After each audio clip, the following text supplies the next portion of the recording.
Laurie Wright is joining us to talk about the topic of building an email list. What do you do? How do you get emails? What do you do when you have the emails?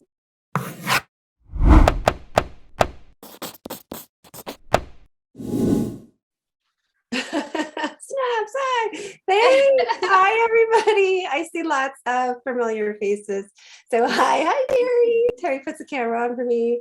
Hello, darling. You got people saying, I needed this. They're happy to see you. Oh, good. Everybody's. So Laurie, tell us a little bit about yourself and your background before we kind of jump into email marketing, your author journey. How did that start for you? Sure. So I never had any intentions, hi, Andrea, of being an author. I would taught kindergarten. And when I was teaching kindergarten over that 10-year span, I noticed a huge shift in how the children showed up in my classroom. And so it was really motivating for me. And so that's when I started writing books. And didn't know what to do. That was a good 12 years ago. So if you give it a Google, at that time anyway, it's like, well, you get a publisher or there's a lot of ads for self-publishing school.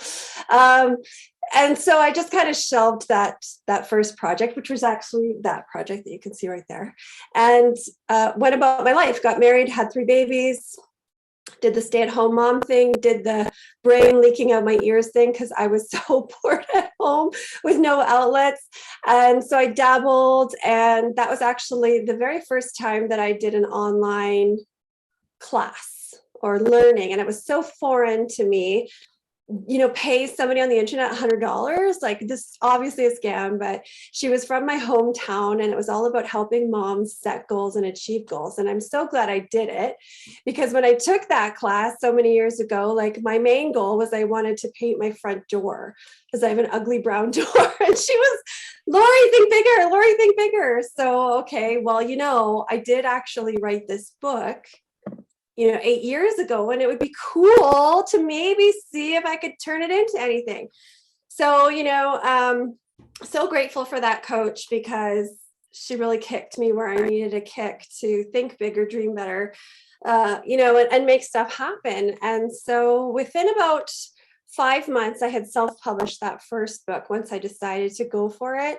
For me, the traditional publishing route was going to take way too long after sitting on this story for 10 years. I was way too impatient. I knew I wanted to do it, which meant I wanted it done today, right? Because that's my personality. So I published that first book September 2016. And my mom bought a copy, and my best friend bought a copy, and my sister bought a copy. And I got my first $100 royalty check from Amazon in about a month or two, because that's how they did it back then.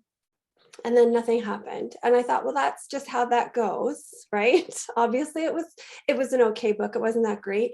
So I just went on with my life again. And really, I do love to talk about children's mental health and positive self-talk. It's a super important issue, I believe. And so I went on to do a TEDx talk that following year, I don't know if teach is the right word, speak at many teachers' conferences, things like that. And I did love that, but always niggling in the back of my head was, but my book, right? And so I decided to just commit again to actually selling it now. So I had committed to publishing it. And so now it was time to commit to selling it. And so at that time, what it meant was a lot of research, Facebook research in that group, 20 books to 50K, because that was the biggest, best group at the time. There was no children's authors group at the time that I knew of or that I had found. And so I had to take what was working for novelists, and I had to adjust it and test it and tweak it and figure out how it could work for children's books. So at that time, you could only run ads to ebooks. At that time, you published through CreateSpace. So I'm CreateSpace years old. If anybody else is CreateSpace years old, I'm sure Bobby is and April is. So yeah. And so once my book started selling, that's my motivation. That's what gets me up in the morning and going. So I started running Amazon ads. That was the ticket. I learned all the marketing stuff, but because I had 3 young kids, I had time, very little time. So I did have time to throw money at the problem, right? Because that usually seems like the easy way to do it. And for a while it worked. So I started running Amazon ads. I learned from Brian Meeks, who was great and really loud in that space at the time. And my book started selling 5 a day, 10 a day, 25 a day, 100 a day. It was fantastic. And I really didn't have to do much. Like ads really were the easy button at that time. The pandemic changed a lot for me personally. I can't speak about everyone, but a lot of authors I've talked to will agree with me. And that's Amazon reprioritized how they shipped things out, first of all, which made that sales dashboard very up and down because they only register a sale when your book ships.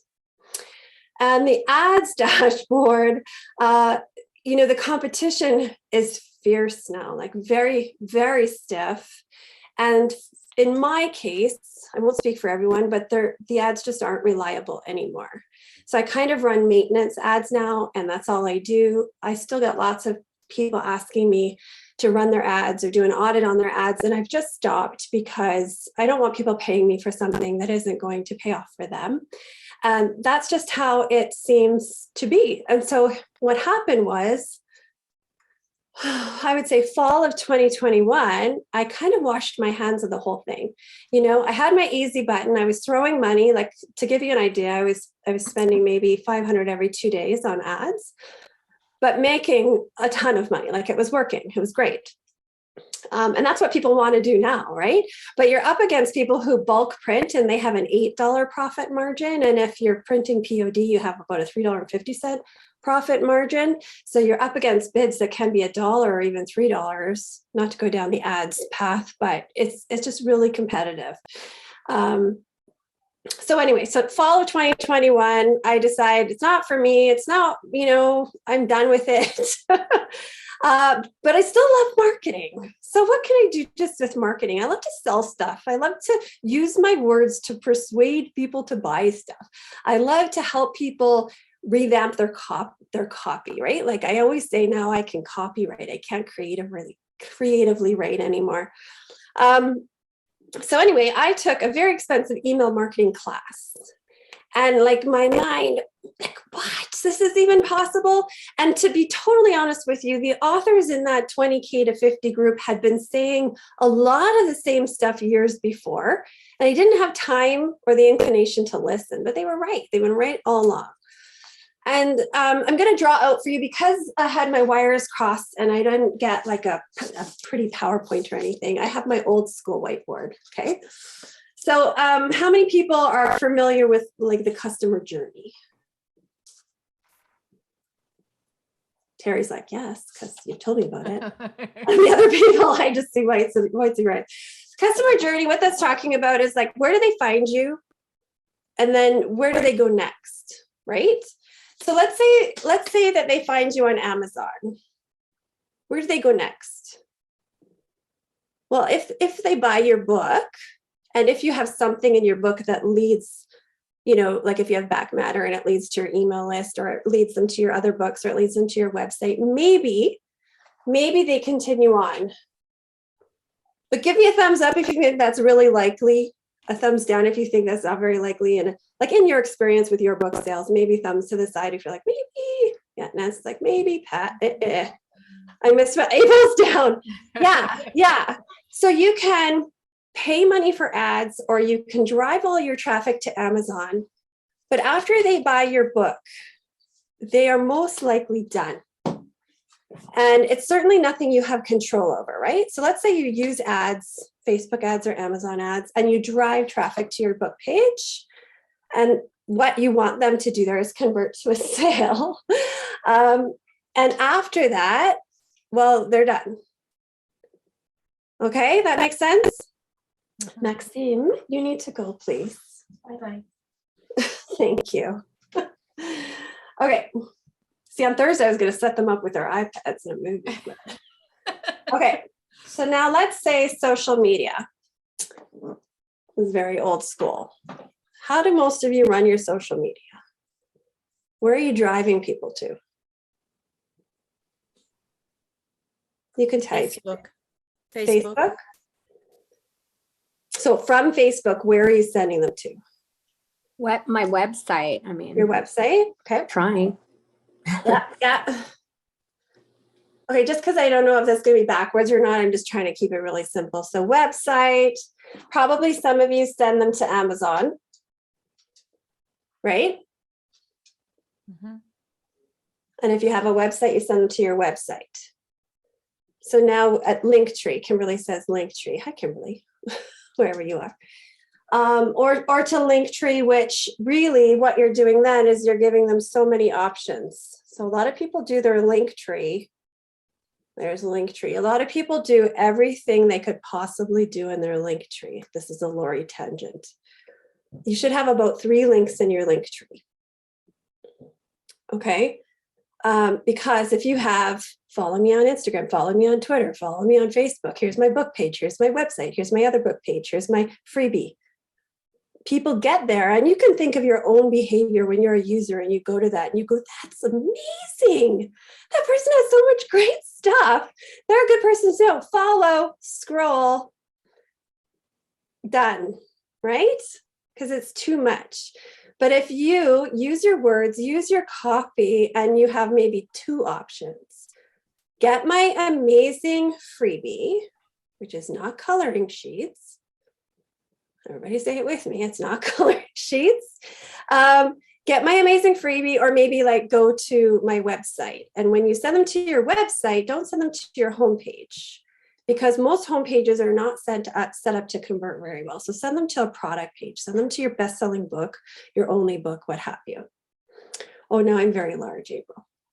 Okay, so let's say now let's say we do that. So let's say we take our social media and we send people to our website or our link tree and backwards. And then from there,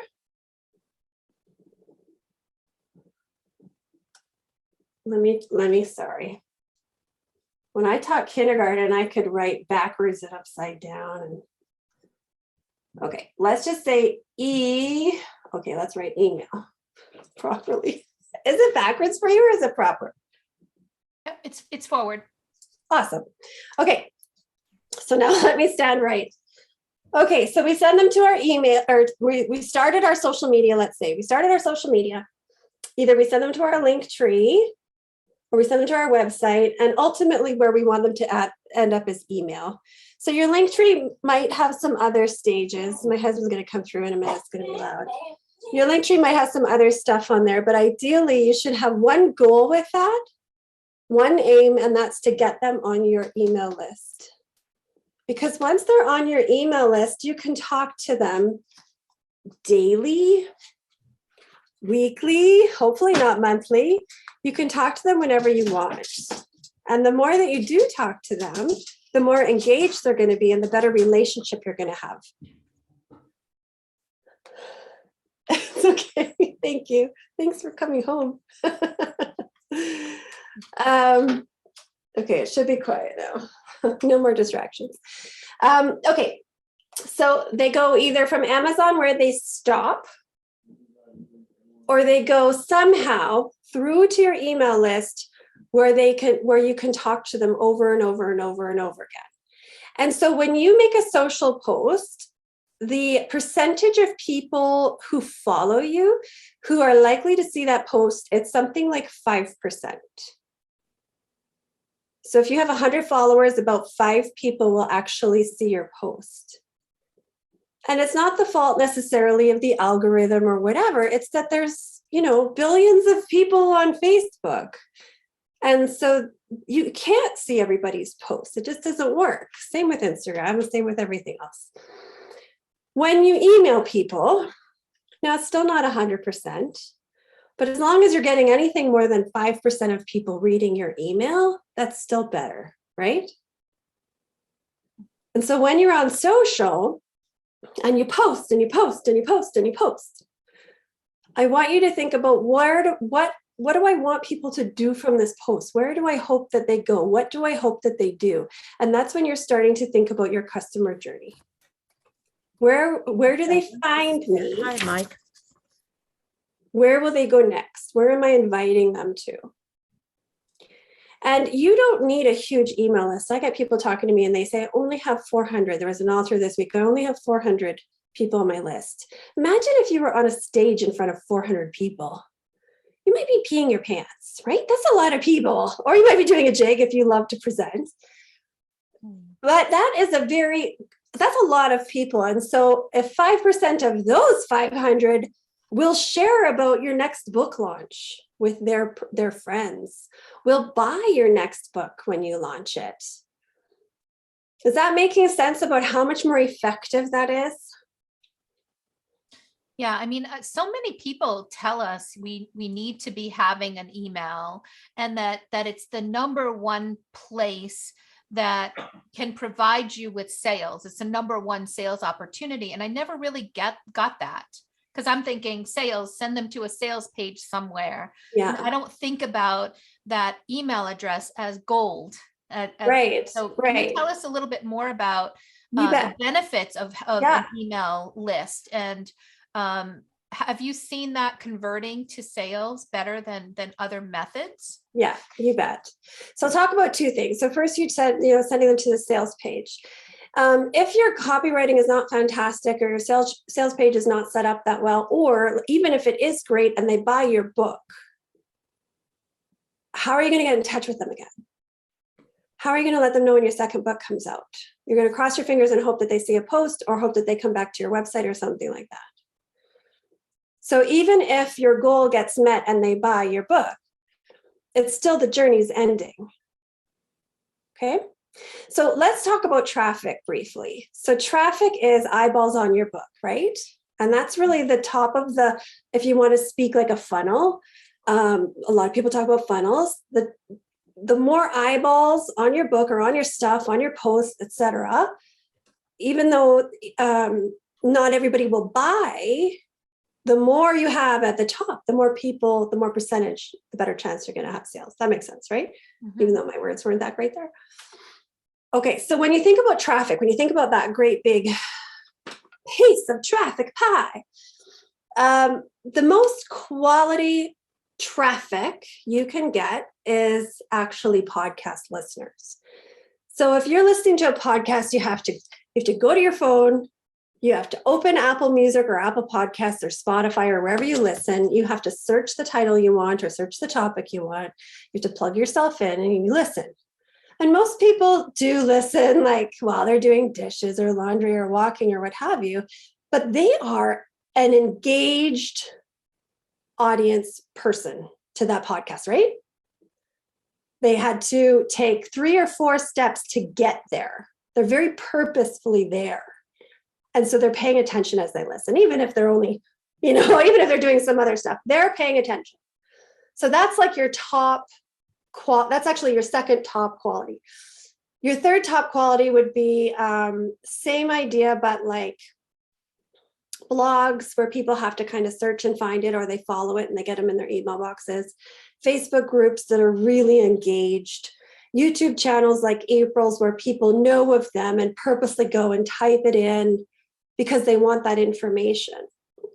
And those are all places that we as authors can go and share about our work and borrow that traffic from the podcast host, the blog writer, the YouTube host, the Facebook groups, administrators. And so all of that traffic is high quality because they want to be there. When you think about social media posts, when you're on Facebook, when you're on Instagram, when you're on TikTok, you're kind of there for fun. You're kind of there to chill. You're kind of there because you're turning your brain off, unless, of course, you're there to market your book or to try to do something bookish. But as a user, you're kind of there to unplug. And so what your behavior is you're scrolling. And even if you see something that you're really interested in that looks really good, like, that's cool, right? Heart. And that's usually the extent of it. And this often really helps when you start thinking about yourself as the user, because when we're the seller or we're the marketer, we forget that aspect of it.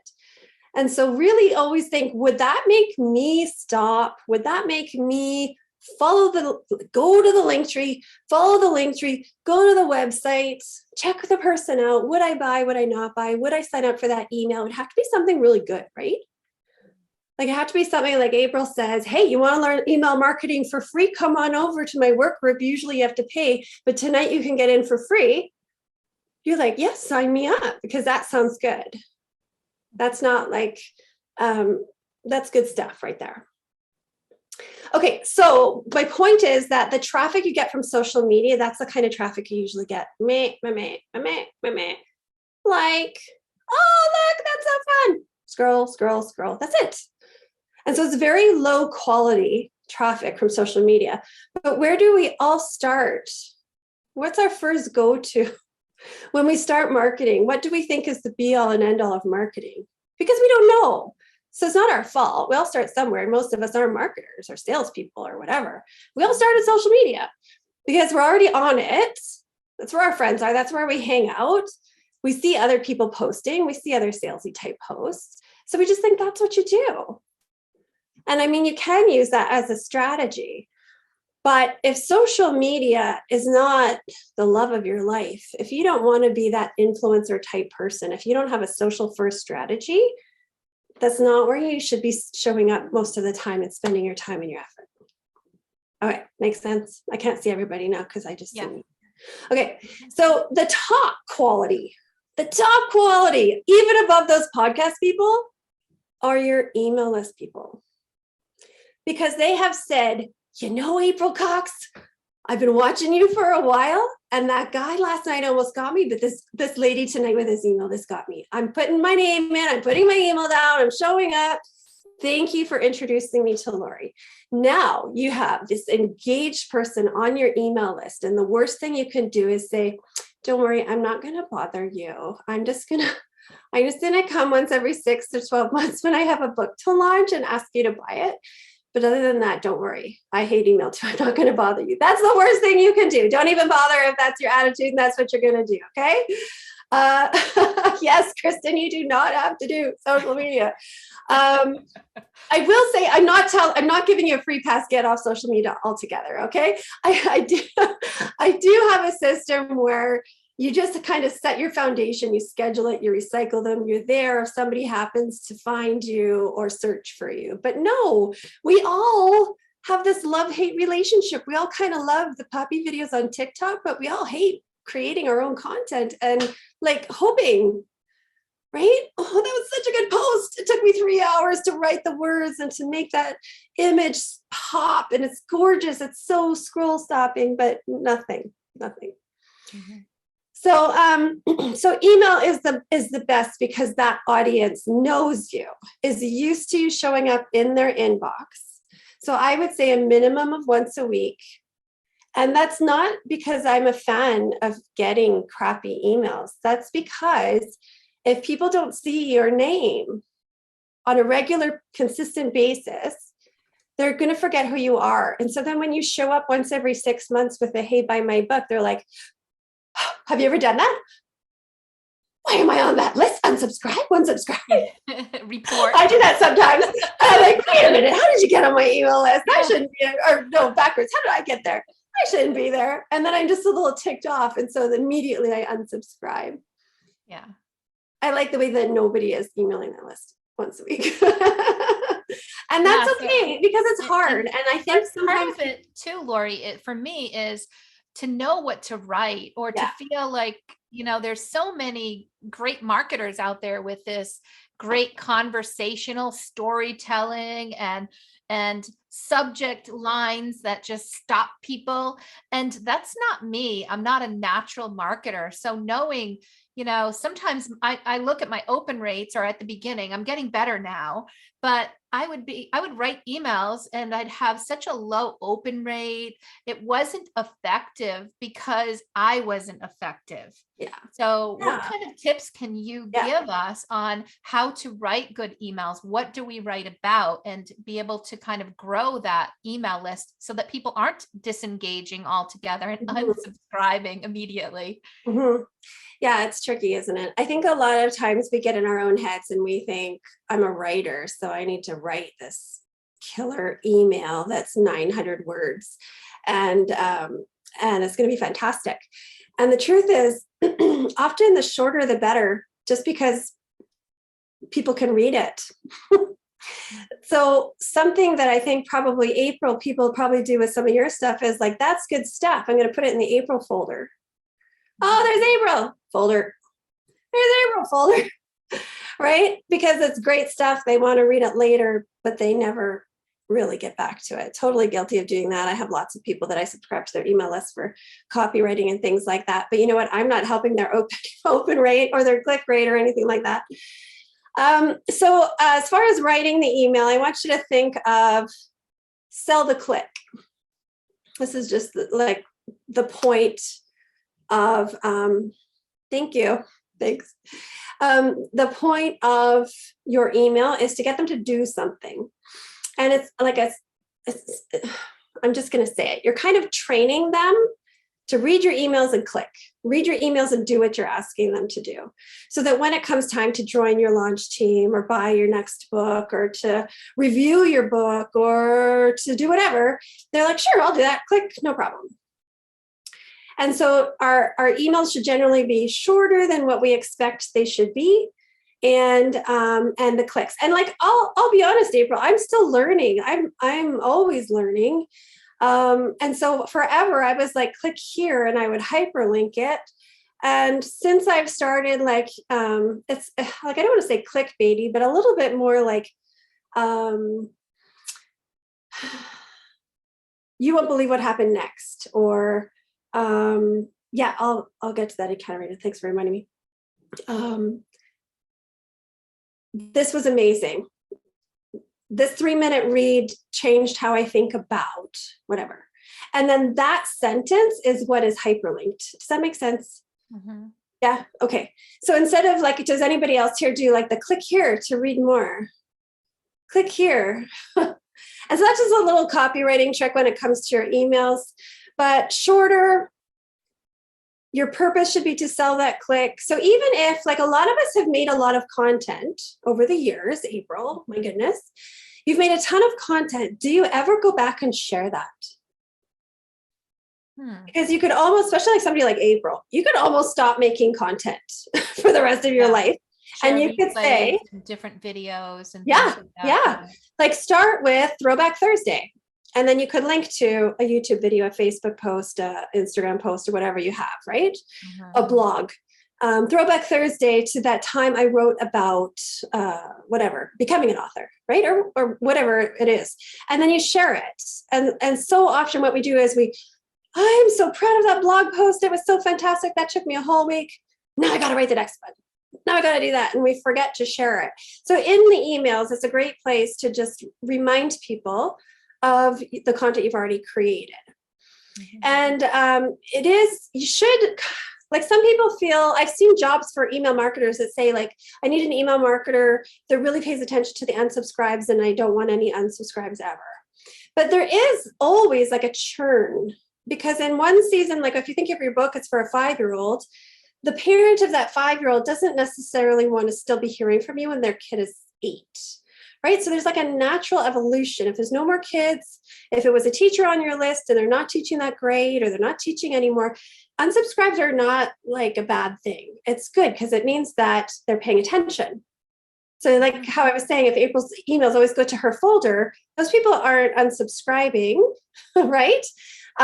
They are, they're just not reading it. So it becomes stagnant. So that's also not great. Mm-hmm. And that's another reason to email them lots. Okay, any more questions just about like what to write in the emails, and then we can talk about growing the email list. Julie asked if she's the only one that often unsubscribes. Honestly, no, not at all. And I think that's why so many authors are reluctant to email so much because they don't like getting that many emails.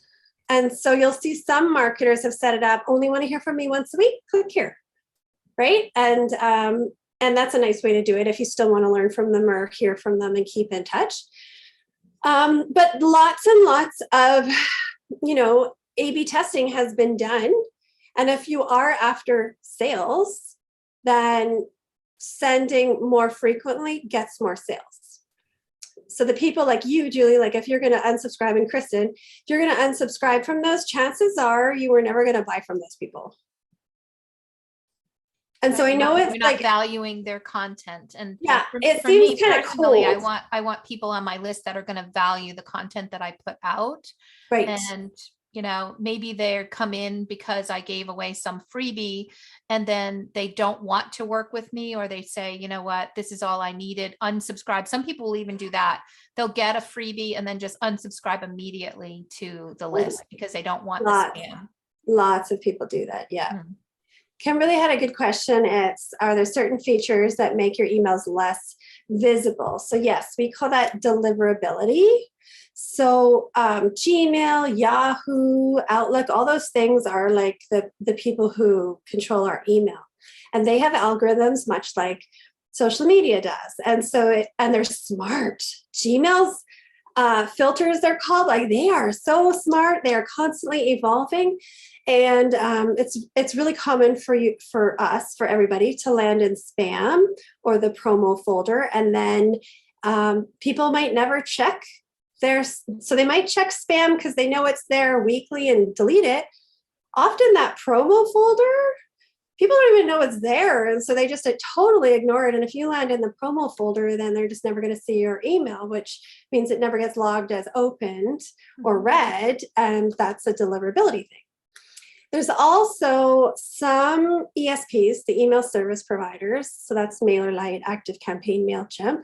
So some of them have better deliverability rates than others, which is like, who wants to learn about all those ones? So the only one that I can say that I know of that has poor deliverability also has the biggest reputation in the market, and that's MailChimp. So MailChimp had this amazing free program for so long that a ton of spammers and scammers really just made use of it and kind of tanked the deliverability for everybody else. I don't want to go too far down the rabbit hole, but like we all kind of share, we're kind of like in a pool together, and all of our emails kind of share the deliverability. And so if there's one scammer, that has really poor deliverability, it affects everybody. And so that's probably too much information. Sorry.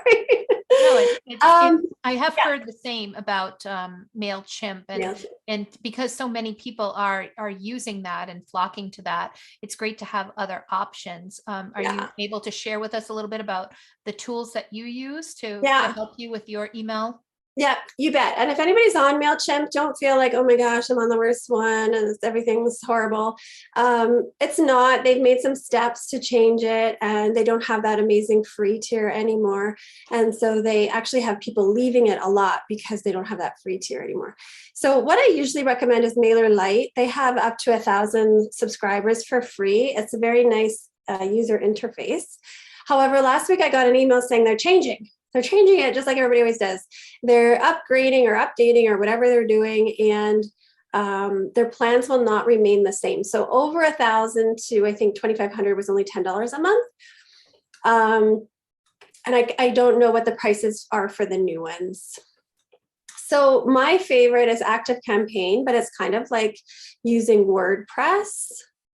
WordPress is probably the most robust and the best for long-term, website hosting and website placement, but it's a pain in the butt to learn, and it's clunky. It's not, drag and drop so lovely. And so it can be a barrier. And that's kind of like ActiveCampaign. ActiveCampaign will, like, if this is your job for the rest of your life, ActiveCampaign is the one that will grow with you and be the most robust. The lowest program or platform, the lowest tier is only $9 a month. But it's clunky, and it's kind of, I liken it to WordPress. So usually what I say is MailerLite. And just at this point, I can't say for absolutely sure like what it's going to look like. Mm-hmm. I'm afraid. But yeah, that's what I say. Okay, and so also back to Kimberly's question. Yes, photos. I call it like it makes our emails heavy. And so it's harder for them to get delivered. But this is what I say about marketing in general across the board. Marketing is testing.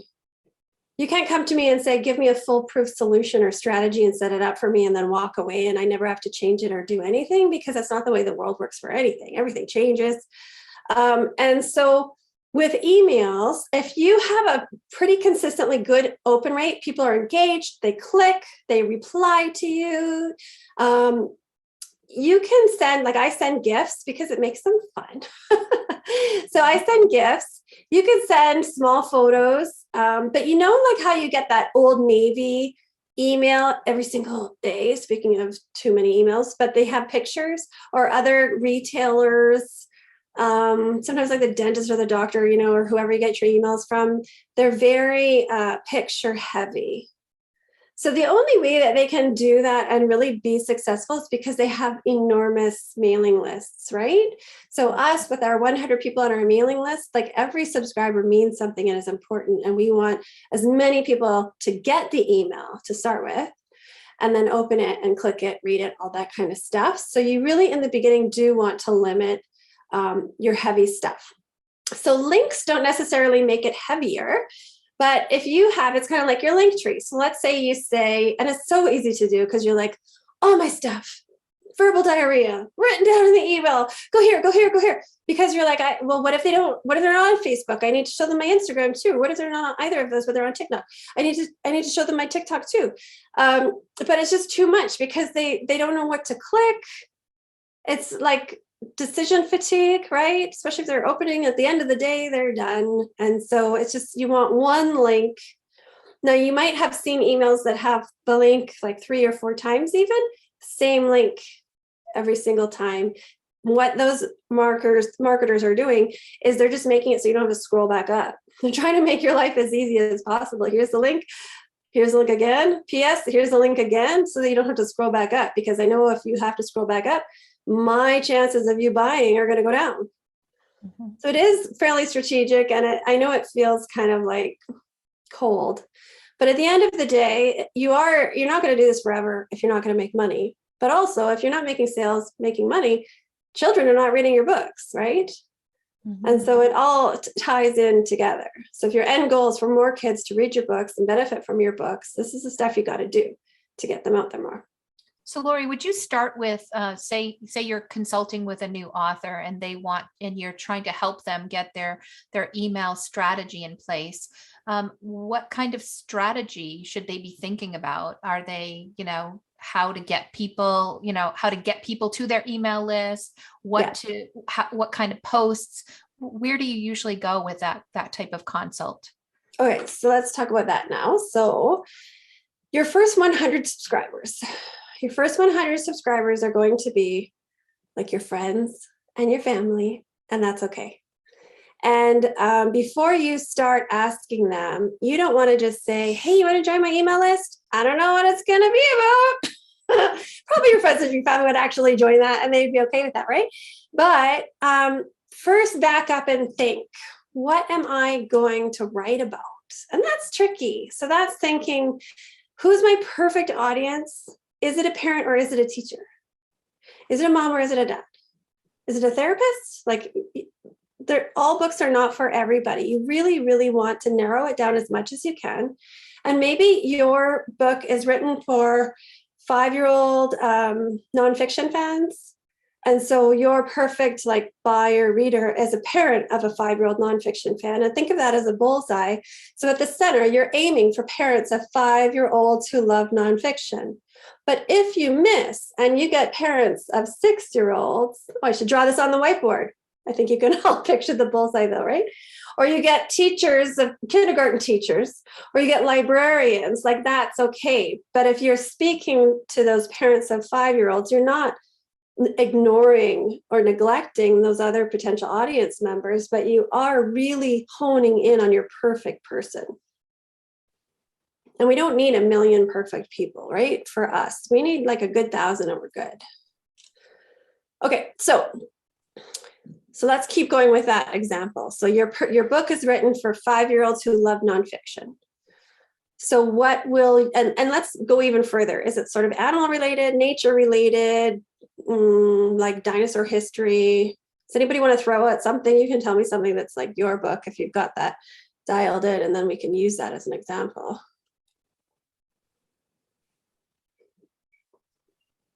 National parks. Awesome, Holly. And what age is that for?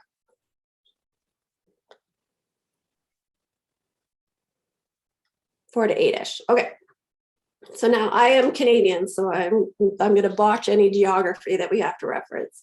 But so your email list could be reviews, experiences, videos, pictures, all that kind of stuff from people who have traveled to the national parks. Maybe that's you, but maybe you're curating that from around the net. So what you're saying to your friends and your family, your first 100 subscribers are, hey, I just started an email list and I'll be talking.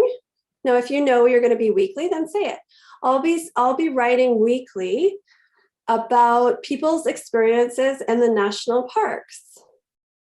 And here's why. You could add that in. But you can see right away that if it's a friend or family member, right away they're going to be like, yeah, that's super cool. Sure, sign me up. Or like my mom, they might be like, I think that's good. But that's okay. So you start with your friends and your family. You tell them what you're doing. It's a phone call. It's a DM. It's a text message. It can be a personal email, all that kind of stuff. And your first 100 people can be like in a spreadsheet. And you're just kind of growing it. And you're getting that going. And you can use that time while you're doing that to write out your first few emails. So they're called the welcome emails. And so it's like, hey, Pat, I'm so happy that you're here on my email list. Here's what we're going to be talking about to get us started. Here's the, I want to say Jellystone because that was the cartoon, but I'm pretty sure it's Yellowstone National Park. And here's my home video, if it's good, of when I took my 5-year-old and his reaction. Okay, short, simple, sweet. You're saying hello, you're greeting them. And then what I usually like to do is that very first email is just kind of start it off with a bang, short and sweet. Here you go, here's something amazing. And so you could even, if you had some kind of surprise, gift or bonus gift, if you had something, you could throw that in there too, because you really want, it's like inviting a guest to inviting the queen to your house for the very first time. Like you want it to make a good impact. That's probably a bad example. If you're going to invite Angelina Jolie over, you want to make a really good impact. Okay. So that's your first 100 people. You can do things like, DM people in your personal email signature. You know what I mean when I say that? Like it just kind of goes automatically set up in your Gmail or whatever. You can say, join my email list. Weekly emails about Jellystone National Park. No, don't write that, Holly. Boo Boo Bear, right? So then you could have that like as a hyperlink under your personal emails, and you could do that for about a month. If you're in any moms groups, like local moms groups, there's a local buy and sell or whatever. Hey, this is what I'm doing. Here's a link to join. Hey, I'm a local author and I've just started an email list. Once a week, I'm going to be sending emails with, curated videos or resources or things to do when you're at the national parks. It's perfect for 4 to 8-year-olds who love nature. Here's a link if you want to join. So really grassroots, once a week, putting that up places, really being consistent to ask people. You cannot make one post and then give up when you don't get there. Okay. We're talking like if you can make a list of 10 places where you can ask people and then repeating that every 10 days, like one a day for at least a month. You could put something like that in author groups, especially my author group, because I really encourage email list building and email writing. Hey, everybody, just started an email list. I can't swap yet, but maybe I'll swap in the future. And here's what you can expect. And I would even say, like, don't join just to join. Like, join if you have a 4 to 8-year-old who's really into national parks, right? Because you don't really want a lot of people on there who are just going to be like, oh, what's Nancy doing on her email list? I'm never, ever going to buy from her, but I'm very curious to see what she's writing, right? You don't really want that. Okay. So that's your first 100 people. So once you get about 100 people, you need to go from the spreadsheet and then you need to go to MailerLite or Active Campaign. You need to make it a little more formal, a little more official, a little more automagical, because if you are still doing it by hand with your Gmail or something, like you don't have time for that. You're going to give up and quit because it's going to be too painful. You might get there at 50 people. because that's a lot. So with your MailerLite or whatever, you need a welcome series and an automation. So they join my list. They get the first email we talked about. The second email, I usually say, here's a little bit about me. Whoops, I forgot to tell you. Here's a little bit about me, and here's why I'm writing to you, and here's the bonus, or here's my favorite cartoon ever, or whatever, And then a third one, you could go a little bit more. I have an email kit that goes into like all of this. I'll tell you how to get it for free at the end. But anyway, I do have an email kit that talks about like what should go in all of those emails. But what you really want ideally is for them to go automatically. So Laurie goes to your website, she signs up for your list, she gets that first email. 3 days later, she gets the next email. 3 days later, she gets the next email. About fourth email in, she's going to offer, her book or her bundle, her bestseller, whatever it is, and then you carry on. And for that welcome series, I do usually say 3 to 4 days. And like some authors are like, yeah, no problem. And some authors are like, whoa, back off. I could never, ever do that. So that's your comfort zone.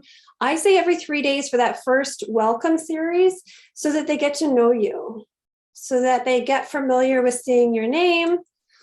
And they look forward to your emails because it's good stuff. And to tell you the truth, if you kind of send, like, let's say 5 in a 10-day, 15-day period, if that's too much for people and they leave, that's actually a good thing. Because once you get to that 1,000 subscriber mark, you have to pay. And we don't want to pay for people if they don't want to get our emails. It doesn't matter if it's only $10 a month. We don't want that. That's not how we want to run our businesses, right? Okay. So let's talk now. Is there questions about that? And then I'll talk about lead magnets and good ways to entice people. So Kimberly asked if she already has an email list with people on it, like how does she get them to like re-indoctrinate those people? You can, absolutely. You just have to set it up. So you could do 2 things. You could write the welcome series and then sort of edit it for past people. And then just send them weekly as campaigns, like just send them as one-offs. No. And so you'd say, hey, long time no talk. It's Kimberly, and I've been a little bit busy. You don't really want to go into a huge spiel about why you haven't shown up. You could just say, as a reminder, I'm writing to you because. And so even if that has shifted, you could just tell them this is why you were hearing from me and this is where I'm shifting to. Does that make sense? Because some people have an email list for something and then they kind of change their business direction. So that's one option, Kimberly, is just to send them, weekly or every 3 days just as campaigns. And then they've got them. And then you also set it up as an automation for brand new people. Or you can set it up as an automation and you could offer them to get into it. And so you could offer them your lead magnet, your freebie. So let's assume that they don't have it. You're making something new. Then you say, hey, I've just made this really cool thing. I know you've been here for a while, but hey, do you want it? And then they click to get it, or they click to go to like an opt-in box and sign up, and then they just go all the way through it. Does that make sense?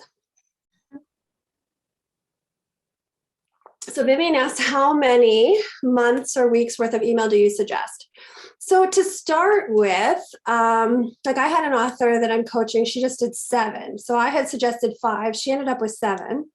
When I say 5, usually people go, ugh, right? Like, because it's so much. So it's like what you're comfortable with.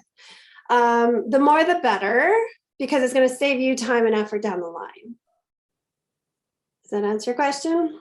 And sometimes, Vivian, what you can do is do your welcome series as an automation. And then some authors have multiple books and they're just setting it up now. So what you could do is you could then link them into a sales campaign, let's say, for book 1 or product 1, bundle 1, whatever you have.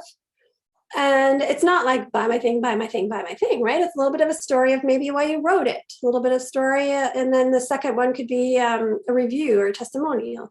And then the third one could be like, I just got this email or this message in my inbox and it really warmed my heart. And so I just want to share it because that's social proof. And so you could lead them potentially through sales campaign after sales campaign. And I'm just using those terms, not because it matters, but just so that you understand the point of them is different. So there's sort of welcome, get to know me, please stick around. Usually at the end of a welcome series, I'm like, hey, this is what you can expect moving forward. And here's the answer, like, there's the door if you don't want to be here. Because again, I don't want to pay for people. So Vivian, I would say 5 emails to start minimum, and I would set them 3 days apart. Most people don't have it in them the capacity to write 5 months of emails to start with.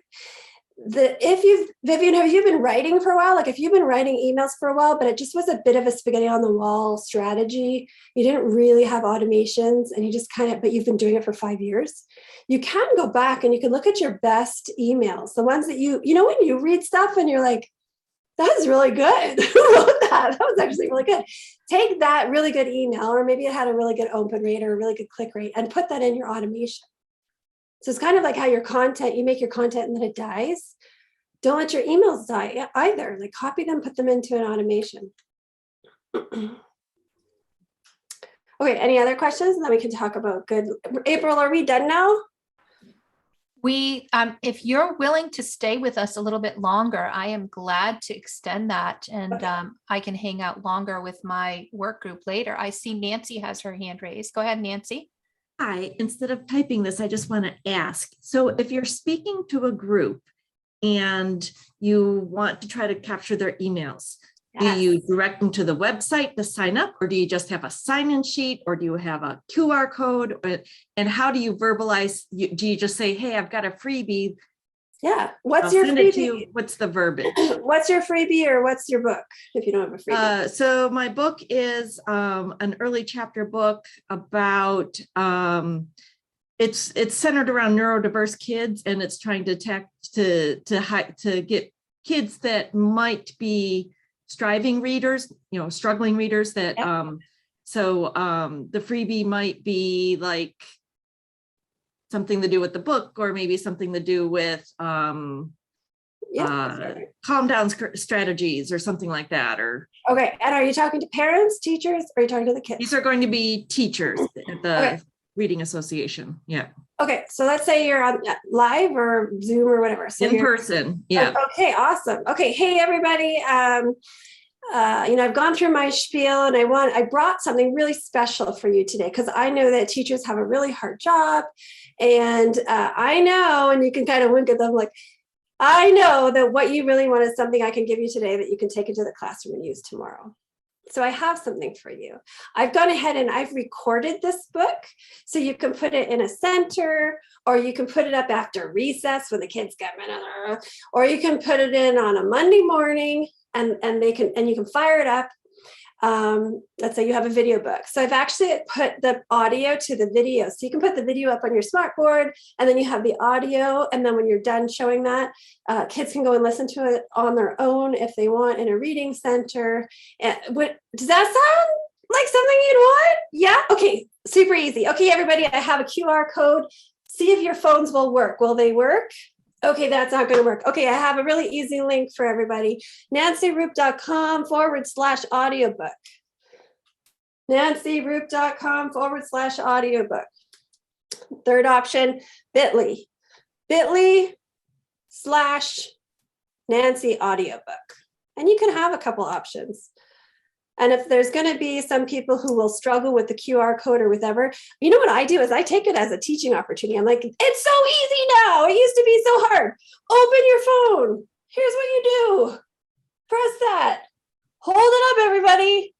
Did you see what just happened? There it is for you. Okay, type in your name, type in your email. You're going to be all set. So you might be inclined to say, I'll have a sign-up sheet, and I'll have this, and I'll have that, and you'll have all these things. But it's going to be so much easier for you if you can get them in one place. And so if you can do the QR code, which is so easy now, go for that. And then if you have people come up after, you're like, I'll do it for you. Right? Have a sheet, have different sizes. If you have those plastic, things you can stick a paper in, like do you know what I mean? Like those holders. Okay. Just do that, like a giant QR code. And then with a title, get your free audiobook here. And I get the sense like you're like, energetic and pipe, instead of like saying, hey, do you want to sign up for my newsletter? It's, hey, I've got this freebie. Hi, darling. And then, so the people that don't want it, I don't get it. And that's okay, because they probably don't want, because if they don't want something free, that's awesome. Okay. Yeah. So they teach a different grade, or they don't have neurodiverse kids in their class, or they don't care. That's cool. Off you go. And so if let's say you do this presentation and you're so psyched and you're like, I have this amazing audiobook, everybody's going to want it. And 5 people sign up. So I want you to think marketing is testing. They didn't want that. Okay. They didn't want that. That's like if you went to a room full of teachers and you're like, I have a coloring sheet. Like you have to download and print yourself. They're not going to want that. And so, but don't take it bad. Just take it in stride. Okay. That didn't work. Next time I'm going to try this. Like if you really want to kind of get into the whole presentation thing, okay, everybody, I have 2 things. You have to choose one though. And I'm sorry, I'm absolutely not going to give you both. Would you like this or would you like this? Round of applause. Then you can always send that second thing on your first email or your second email, right? Okay. But that's like a little A/B test right there with real life people in the room. When you're talking to teachers, though, they're often like, they don't really want to participate or put their hand up or do anything, right? So you'll get nods sometimes, like from the front row. You'll get nods. And otherwise, like, so I don't know if you're used to talking to teachers or not, but sometimes that's how it goes. Yeah. Thank you. Yeah. They're not the best. Laurie, I had a quick question. I'm doing like an event and I'm planning on having a raffle. And I, sat there and printed out all these raffle thingies, but then the event person was like, you probably don't want to do that with pens and sharing the COVID. And I was like, well, I was going to sanitize them. But he said, get a QR code, which I know how to do a QR code, but can you get a QR code that goes to a place directly into MailerLite for them to add themselves as a subscriber? Yeah, you bet. So you can you can take a QR code and you can go to any link you want. So when you're going to have to beforehand, you're going to have to set up your opt-in box, and then you'll have a link. You'll have a URL to it. So is that on your website or is that directly into MailerLite? Okay, do you want me to show you? Please. Sure. I'm sorry. Do we have time for this? Yeah, go ahead. Go ahead. No problem. You can turn my camera on too, April. I'm not eating. I'm just going to go into like the back and we'll get mine. So give me a minute to close other people. And for those of you who, while Laurie's doing this, for those of you who are would love to create a QR code and don't know where to begin, or you've tried to create a QR code and then it expires or something happens, Dave Chesson at kindlepreneur.com has created a tool where you can go in and create one for free, and you just put in the information and it generates the QR code that you can use, download, and use on anything that you need. Canva does it as well. Does Canvas expire or no? That's a good question. I'm not sure. I doubt it. Oh, because the Kindlepreneur one doesn't expire, and you can even upload your own logo so that it would be like in the middle of the QR code, which is pretty cool. Oh, let me see this. Okay. So this is my back end of MailerLite. I'm in forms. Okay. So I just chose a form that I had done. So this would show you the form. So this was something I did at Christmas. So down the ways you can see share URL. Oh, so it's in a form. You've got to create the form. Got to create the form, yeah. So okay, then, and that's the part I don't know how to do. So then this part I know how to do. Okay. Oh, that's a bad background. So your URL, they would pull up their phone, they would go to this, and they would just see this part. Okay, so let's talk for a minute because I set this up so that it had a double opt-in. So do you guys know what that means? No. Okay, so I don't really need to see this. So I'm going to close it. Oh, is that when you have them confirm that they want to be in your thing? Okay. Yeah. So there are anti-spam laws. They're called different things in different countries, but basically you can't just email anybody you want all the time because it's considered spam. Go figure. So people, in like a few years ago, you could put a little box that said, check here if you don't want to hear from me, in like 7-point font, right? So nobody would check that because they didn't see it. So the laws have been updated, and now it's check here if you do want to hear from me. And it's kind of like those giveaways where you don't have to do anything to enter the giveaway, but you can have a bonus maybe if you share or if you like or whatever. So with the freebies, you have to give them the thing. I get so angry with things that you have to consent to get their emails before you get the thing. But I guess it gives me an indication of who they are. So anyway, that one I didn't have a box, so that wasn't a great example. But in the back end, I went through and then I had them confirm that they wanted to be on the list. So the best way to do it is, here's your name, here's your email. Do you want to receive updates? So we've all probably seen websites like this.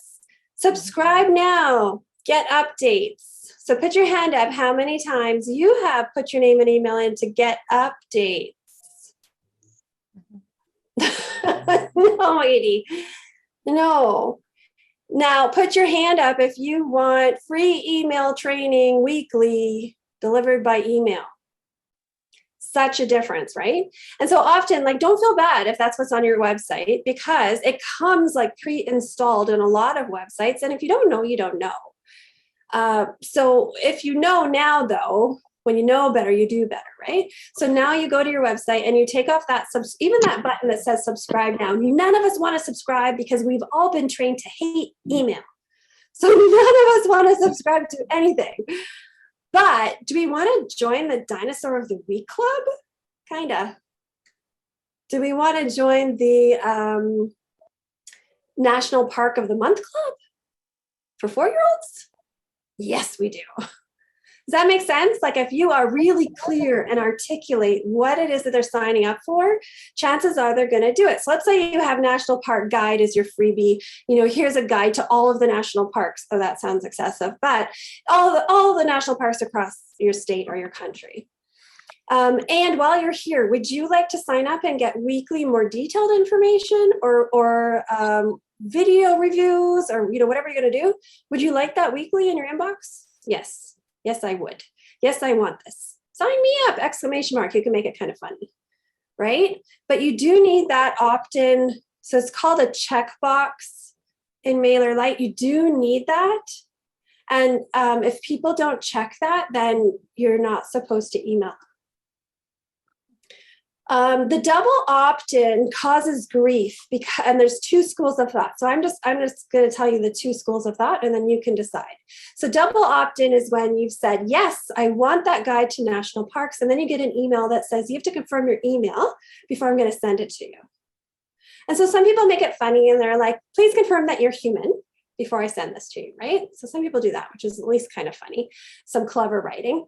And then you get the freebie. So that's what the double opt-in is. And so what that is doing is it's making sure that a bot hasn't, and this happens. I worked for a marketing agency last year and I did their email marketing.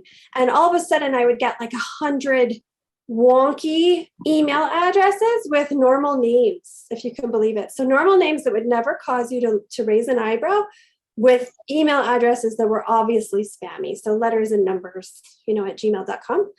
And all of a sudden in one day, there'd be like 100 of them. And so that's a bot hitting your opt-in box. I don't know the end game there. Like, I don't get what that is. I'm sure there's some kind of reason, but you don't want that.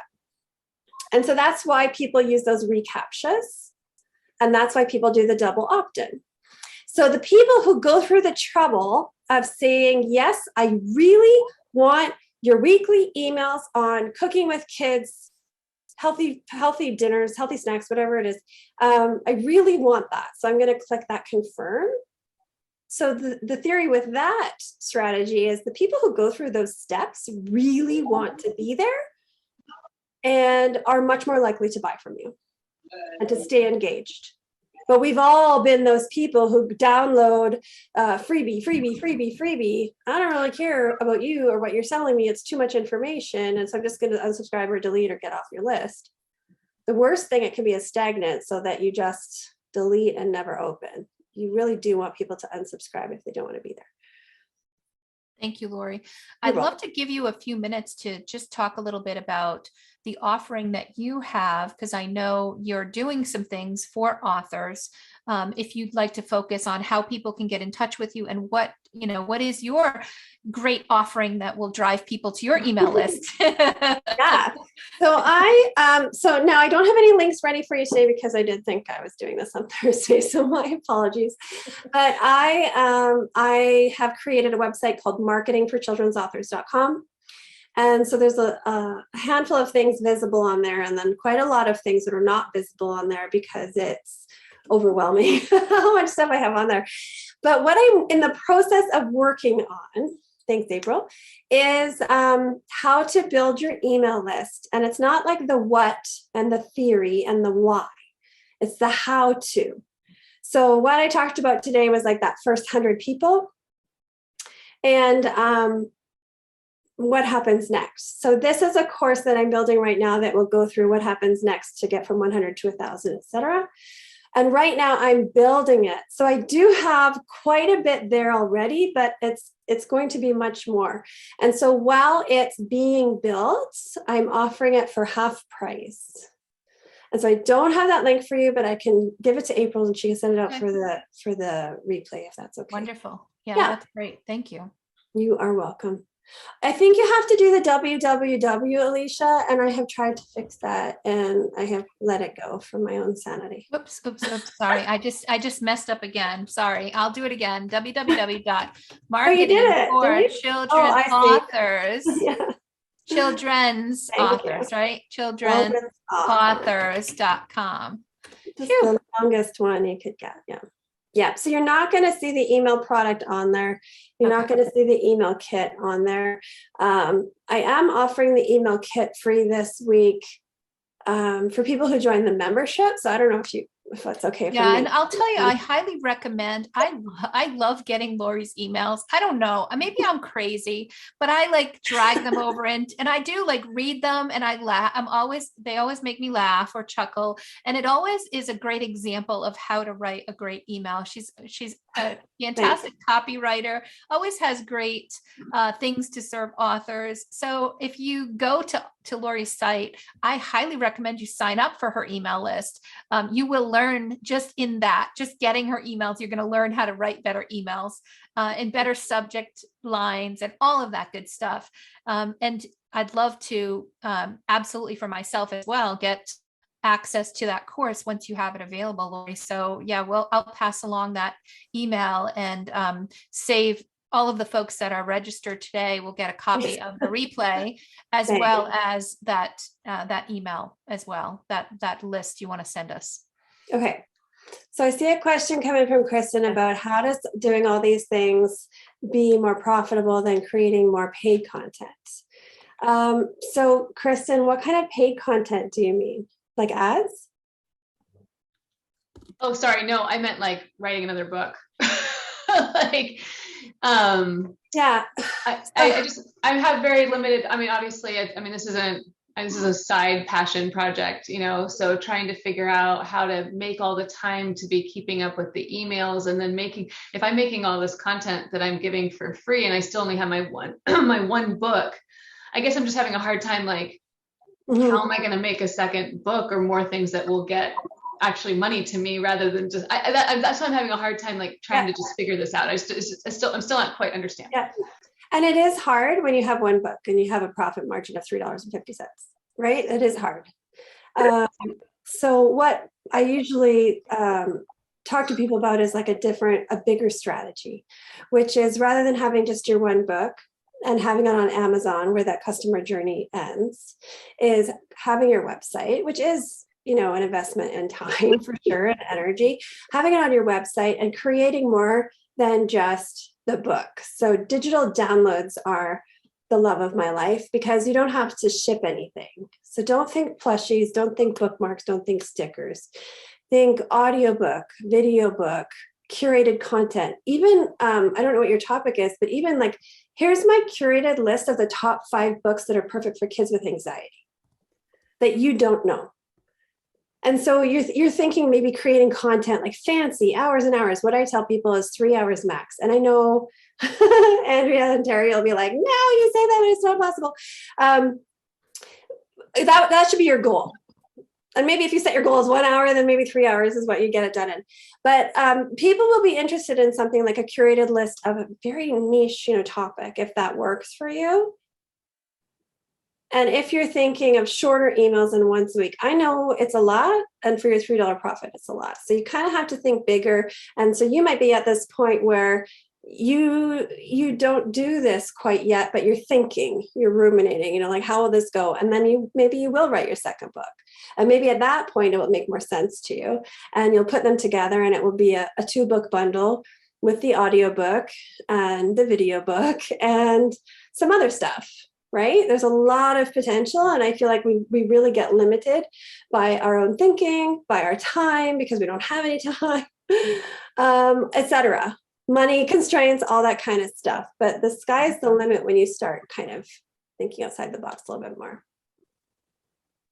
Okay, so Ekaterina asked a really good question. You're welcome. Thanks. Hi, Laurie. Hi, how are you? I was waiting. And if you don't mind, I just want a quick comment. I'm one of your happy subscribers like April. And I think your emails are so catchy because you always manage to, they always stand out to me. That's how I know your name. Because I think you put the very short, something that's very catchy in the subject line all the time.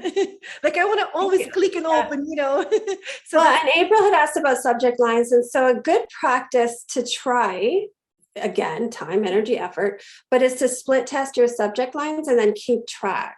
Mm-hmm. So the programs are set up so that you can send to 50 people this subject line, 50 people to this subject line. Oh, wow. Mm-hmm. And they're even sophisticated enough to only send it to a fraction. And then whichever one is the winner, they're going to send the rest to that subject line. Oh, wow. That's awesome. Yeah. So there's a lot of things you can do so that you're not just guessing or you're not just, so subject lines are pretty easy to split. Sure. Yes. And back to my question now. Back to your question. Yeah. I found a lot of groups. My book series is every little book is about particular country. And I found a lot of groups I joined because I'm also passionate about it, but I'm not sure how to, approach. Yeah. And so for a long time now, I think us authors have kind of snuck into Facebook groups with this idea that we have to hide, sneak, make comments here and there, maybe leading to our books, or just give value, be helpful, do this, and then hope that people come back to our main profile or our Facebook page. And we're just kind of hoping. This is another, I don't have control. This is kind of like, I'm just hoping this is going to work and this is going to pay off. And so I recommend not going into a Facebook group like that. If you're already in a Facebook group, that's fine. But coming in instead in a position of authority. And so that doesn't mean joining. And I mean, you can join it and see, because some Facebook groups are not worth talking to. It's pitch fest or they're dead. And so when you search Facebook groups, you can actually see last post 2017. You can see 2 posts a day, 10 posts a day, 0 posts a day, 1 post a month. So that's all stuff you can kind of look at to when you're doing your research. But come in as the authority. So you message the Facebook group administrator and you say, hey, Sarah, I've been in your group for a month now and I really love it. Would you be interested, don't start with that actually. Something like, I have a freebie that is top 5 places you can bring your kids with the least amount of hassle. I don't know. You know your thing, right? Do you think that the people in the group would be interested in that? So that's if you have a freebie or a lead magnet.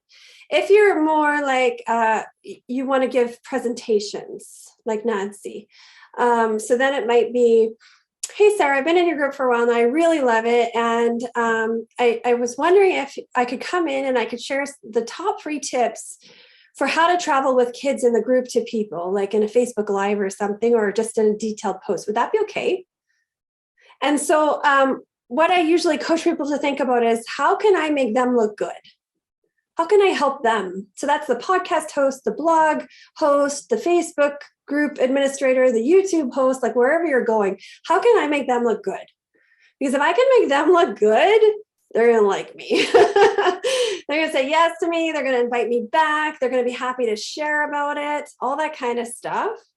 So if you can just shift your thinking away from, I have to hide, I have to sneak, I hope I don't get kicked out. I hope people come and find me because they think I'm such a nice person, to no, here I am. This is what I do. This is what I have. Here's how you can find it. Goodbye, right? Like not, but some groups, like you don't even have to join.